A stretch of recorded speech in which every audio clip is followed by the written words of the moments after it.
թռնելուց եթե խոսում եք, ամենակարևոր թռնելու դրվագը նոյեմբերի 9-ի այդ փաստաթուղթը ստորագրելուց որտեղ էր Փաշինյանը, երբ որ Պուտինն ու Ալիևը on-line ստորագրում էին։ Այդ թռնելը որն էր, այսինքն ուր էր այդ պահին, երբ որ այդ չարաբաստիկ փաստաթուղթը ստորագրում էր։ Որոշ տեղեկությունների պաշտպանության նախարարության դե ամեն դեպքում կամ այդ խոսում եք թռնելուց, այսինքն ինչ բան է, այսպես ասած, մոտեցում մտածողություն։ Դուք որտեղ եք գտնվում, որ այդ ոճով եք խոսում։ Մյուս հանգամանքը նույն Փաշինյանը ընդդիմադիր պատգամավոր, ձեր ասած ժամանակներում այդ խորհրդարանում էլի բղավում էր տարբեր վիրավորական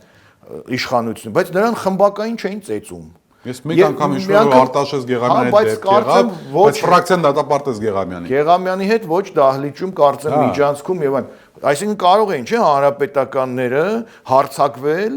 կամ կոալիցիան հարձակվեր եւ ծեծեր։ Այսինքն հիմա ձեր ուժը այն է, որ դուք թվով շատ եք եւ ընդ որում դուք հարցերը պարզաբանելու համար հրավիրում եք ԱԺ դահլիճ։ Չեք հասկանում, որ այդտեղ պետքա օրենքներ քննարկեք։ Թվով շատերի մասին Հյուգոյի մի հատ մեջբերում է։ Այո, ես տեսեմ, օրենքներ մշակեք եւ այլ։ Եվ նաեւ տեսեք, քանի որ խոսեցին, օրինակ